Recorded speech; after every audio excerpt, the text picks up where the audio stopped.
Looks like it's just a loose hose. It should be fine. Oh, good. I was worried for a second there.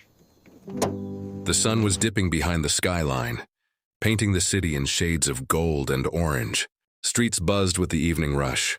But Aisha, a 29-year-old CEO, was oblivious to everything except her mind. Her sleek black Audi glided down the avenue, perfectly polished, engine purring like a contented beast. She was dressed impeccably in a tailored beige blazer, white blouse, and fitted trousers, her hair pulled into a neat ponytail that swayed with her movements. Her sharp eyes, framed by subtle makeup, betrayed the stress of the day. A crucial investor meeting awaited her. Then it happened. The engine coughed, sputtered, and then went completely silent. "Not now," she muttered, panic rising. She tried to restart, but the car refused to obey. Calls to the roadside assistance went unanswered. No signal. Her mind raced. Alone, stranded in the middle of a half-empty street, the reality hit her. She was powerless for the first time in a long while. A soft sound of footsteps on the asphalt made her look up. A man approached, his clothes smudged with grease, sleeves rolled up, hands worn yet strong. Zaid, 31, rugged, simple but strikingly familiar. His dark hair was slightly messy, a faint scar traced along his cheekbone, and his eyes, dark, kind, and warm, met hers. Aisha's heart skipped a beat. She blinked, certain she was seeing a mirage. "Zaid?" Her voice trembled, half disbelief, half nostalgia. "Aisha, it's really you." He smiled faintly, but there was a weight behind it, a life lived through struggles she couldn't imagine. Her mind flashed back to childhood summers in her small hometown. The laughter, the whispered secrets under the old banyan tree, the shy glances, the promises to meet again someday.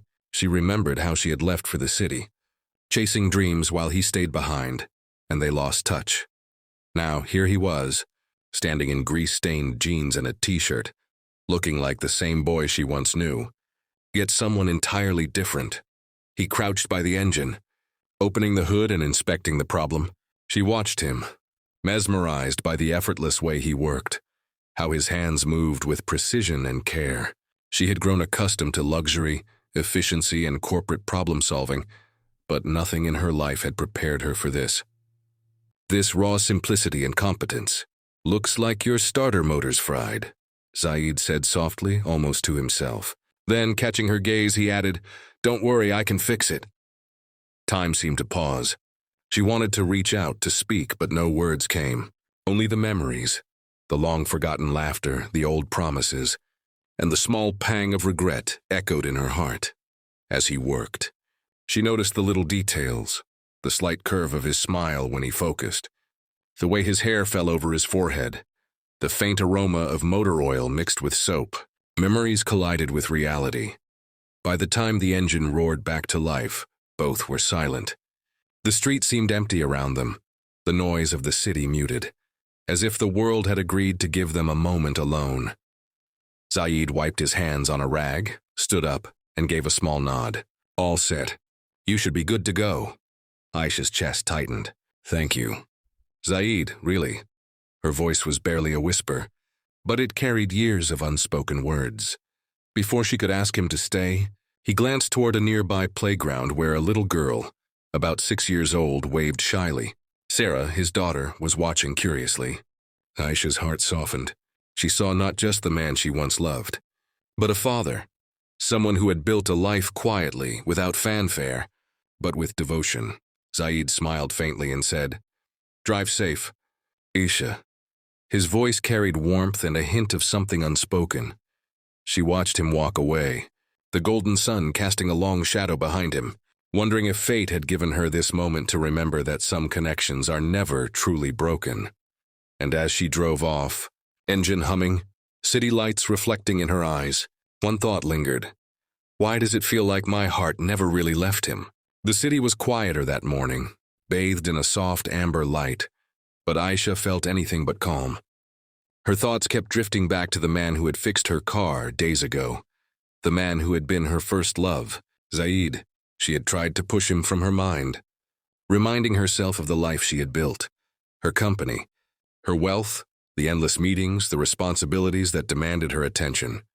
Yet, no amount of work could erase the memory of his eyes, the warmth, the kindness, the unspoken history between them. She remembered the little things, the way he had crouched over her car engine, the faint smile when the engine roared back to life, the glance he had given her when Sarah had peeked curiously from the playground. That glance had unsettled her more than she expected. It was as if he had reached into her past and whispered that some connections could never truly be broken. For Aisha, the encounter had awakened something dormant, a part of herself that she had buried under ambition and corporate success.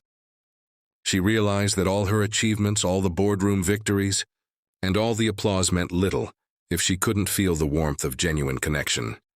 Meanwhile, Zaid had returned home that evening to the cozy chaos of his small apartment. Sarah, his 6-year-old daughter, was bouncing around with boundless energy, her laughter filling the space like music.